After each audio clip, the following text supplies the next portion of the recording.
Hey, it's Natasha and welcome to my channel. This video is longer than I thought it would be, so I'm just going to get right into it. So before the pandemic, I was working both as the marketing director at a venue that no longer exists called the Storyteller's Cottage, and I was working in promotion event support at a radio station. I was also doing promotional events and advanced movie screenings for a marketing agency. That was really cool actually because I got to do a Toy Story 3 event at ESPN and a private movie screening for Elizabeth Banks, who is really nice, by the way. This experience only lasted about a year and a half before everything shut down, but it was such a great time. I feel like I really got a taste of Hollywood. I was working behind the scenes in radio, getting paid to go to concerts, meeting celebrities, promoting movies, interviewing authors, and putting on these nerdy, bookish events that I loved, and really just bringing magic into people's lives. Of course, none of those jobs paid nearly enough to live, even all together at the same time. And then the pandemic came around, and the whole world kind of just stopped. I wasn't unemployed for long though. I did get a temporary event coordinator job at my local food bank, and that was really great because I really felt like I was doing something important. And also, putting on hybrid and virtual events and fundraisers during a global pandemic was definitely a once-in-a-lifetime opportunity. But that was only a temp job, and once my contract ended, I went back to media, this time in television. I've always been into video production. I have a YouTube channel, so obviously. I was that annoying kid walking around with a camera all the time, and I would get way too into those school projects that involved making videos.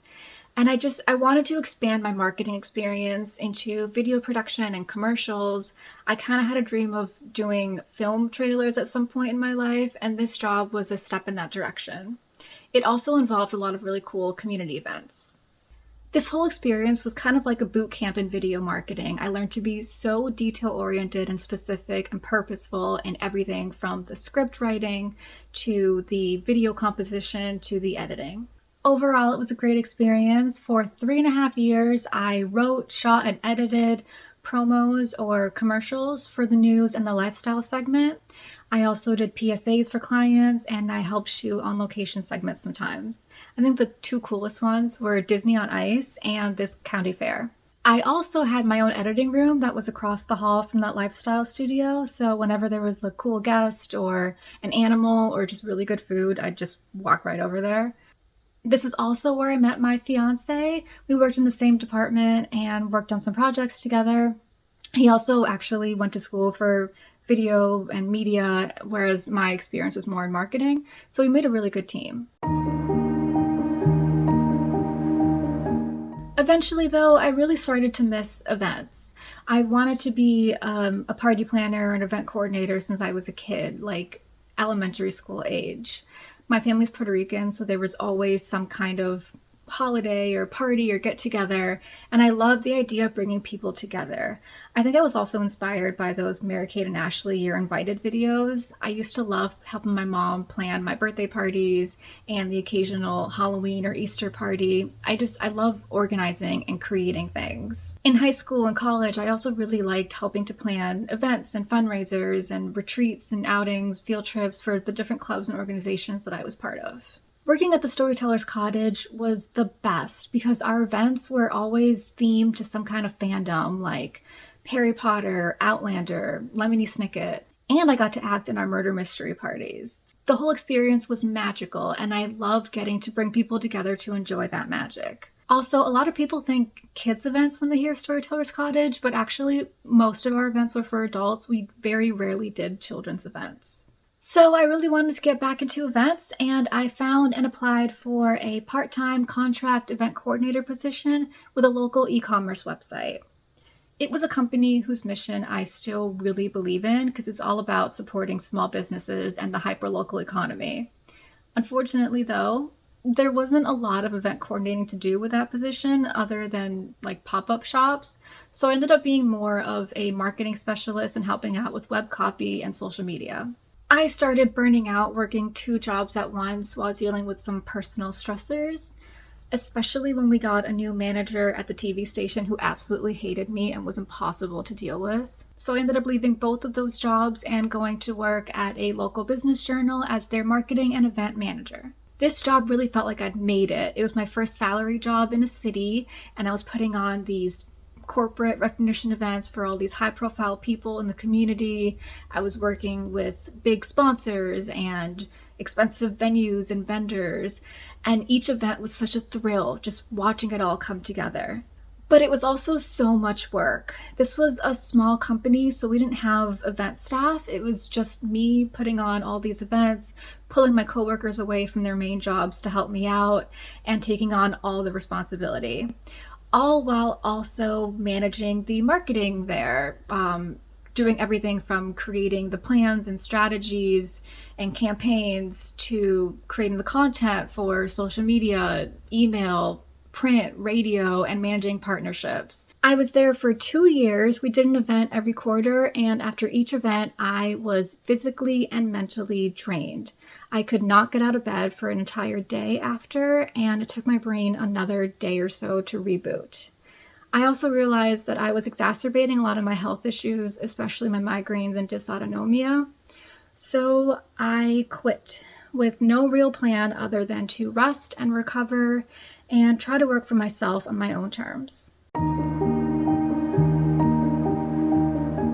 I've realized, especially since getting my autism diagnosis last summer, that I am really great at working with people on projects, but I am not great at working for other people at companies. I think I put way too much pressure on myself to succeed and to be the best at my job, and I'm so bad at navigating office politics and unspoken rules. I'm also really good at masking and being professional, and that gets really exhausting. I've taken a look back at my career, kind of inspired by Taylor Swift's Eras tour, and I started posting my look back and my experiences on LinkedIn and gaining some traction there. I also joined a women in business co-working networking space and started volunteering at a local museum. And I have turned Mini Mindful Muse into my personal brand. It's me. I'm Mini Mindful Muse. This brand represents both my professional career and just the way that I look at the world and share my thoughts and experiences. That's why it's also the name of my YouTube channel and my blog, and it's the logo on the back of my poetry chapbook, which if you haven't read that, it's called Midnight Stories, link below. You can read it for free on my website or you can buy it on Etsy. And I'm working on another one. After looking back and deciding what I really want to do and kind of narrowing things down, I created Mini Mindful Muse Creative Services. This way I can offer graphic design, copywriting, and marketing consultation freelance. I can really put my skills, interests, hard work, and dedication into helping other brands share their stories. My ideal clients are other creatives and mission-driven businesses and organizations. So if that's you and you're interested in my services, the link is down in the description below. Then there's Natasha's Creations. Those of you who've been around for a while know that that was the original name of my YouTube channel because it was my creations. I was doing a lot of skits and animations, and this was another creative outlet for me, so it just made sense. But I think Mini Mindful Muse fits better. Natasha's Creations is now my creative arts and crafts business. It started back in 2020 as an Etsy shop, and I've since expanded to local consignment and craft fairs. I so badly want to get off Etsy because their fees are predatory and they've been taken over by AI and scammers, but I can't afford my own online shop yet. I have built it. I can show you a little bit of what it looks like. I love it, but I'm still deciding on where to host it and a name for it because natashascreations.com is taken. Speaking of which, I had to change my Instagram handle to Wistica, which is the name that I created for the world that my creations live in, because there are too many Natasha's Creations on Instagram. Natasha's Creations offers whimsical and nostalgic needle felted and clay creations, paintings and prints, and I just added jar dioramas. My dream for Natasha's Creations is to turn Wistica into a whole world with stories and animations, stationery, plushies, all that fun stuff. If I had to describe myself in one word, it would be artist. That's how I see the world, and I approach everything in life, in business, health, spirituality, even travel, like I approach an art project.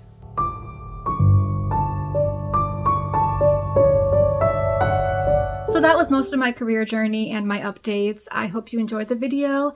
And if you're interested in Mini Mindful Muse creative services, Natasha's creations, or midnight stories, like I said, all the links are in the description below.